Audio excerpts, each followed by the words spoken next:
Everybody likes coffee. But how many of you actually think about what's in this mug?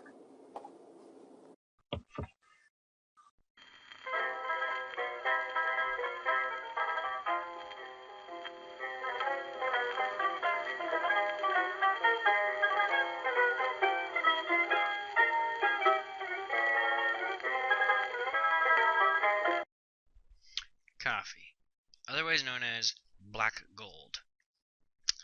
Cafea arabica, the best-selling species of coffee bean in the world, also known as the coffee shrub of Arabia, Arabica coffee, or mountain coffee, since its main habitat is on the side of a mountain. Also has historic value as it is probably the first coffee bean to be cultivated historically. The plant is found in more than 70 countries, primarily in Equatorial Latin America, Southeast Asia, and Africa. More than 75% of all coffee in the world is of the genus Arabica. Coffee costs have risen dramatically in North America, but a decline of coffee prices in international markets have caused a significant crisis for the coffee growing regions of the world. How much of that $12 can of coffee actually goes to the people who make the coffee that go into that can? For each $12 can of coffee, $1.20 goes to the growers, $1.20 goes to the exporters, $3 goes to the retailers, and the bulk of it goes to shippers and roasters, who make $6.60. Coffee is an important commodity and a popular beverage. Over 2.25 billion cups of coffee are consumed in the world every day. Over 90% of coffee production takes place in developing countries, while consumption happens mainly in the industrialized economies. Worldwide, 25 million small producers rely on coffee for a living. For instance, in Brazil alone, almost a third of all the world's coffee is produced. Over 5 million people are employed in the cultivation of harvesting over 3 billion coffee plants. Coffee is also bought and sold as a commodity on the New York Board of Trade. This is where coffee future contracts are traded, which are a financial asset involving a standardized contract for the future sale or purchase of a unit of coffee at an agreed price. The world's largest transfer point for the coffee is the port of Hamburg, Germany. I was interested in the environmental effects of coffee, so I asked my aunt from Toronto, an environmental expert. Coffee's popularity has a major environmental impact.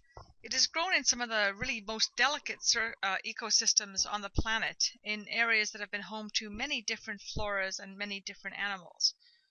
Coffee growing traditionally helped with biodiversity, but those farming methods have now been replaced with alternate methods, and they're not so environmentally friendly. For example, sun-cultivated coffee. This produces a very high yield, which in an era of lowering prices is really important. However, the way this is done, there's no protection for, there's no sun canopy, so there's no protection for the fauna and the flora that lie beneath the coffee. So there's no diversity and there's soil erosion. Deforestation is another issue with new methods of farming, as is water pollution and contamination. Finally, chemical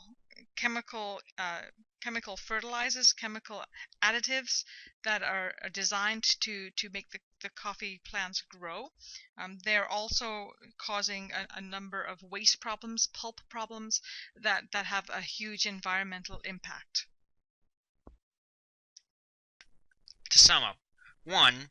As this graphic shows, coffee is produced worldwide. 2. The consequences of manufacturing have far-reaching implications. 3. The profit goes largely to the roasters and shippers, although there are alternatives. Organic coffee is coffee produced without artificial chemical substances such as pesticides and additives, or fertilizer.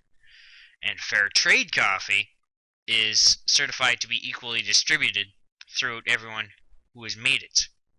Both of these are more expensive than regular coffee, so, as a result, people don't generally buy as much of it. What's funny about coffee is that it almost has no nutritional value at all. The only two things it contains per 100 grams are 40 milligrams of caffeine and 1% of your daily potassium, which is about 49 milligrams. And yet, in Cornwall, Ontario alone, we have 6 Tim Hortons and 2 to 4 miscellaneous coffee shops and about 100,000 people. That is the highest coffee shop to population density in the world. And they are packed with people most of the day, all week. That is insane to most people, but Canadians generally drink anywhere between 1 and 6 cups of coffee a day, and we love it!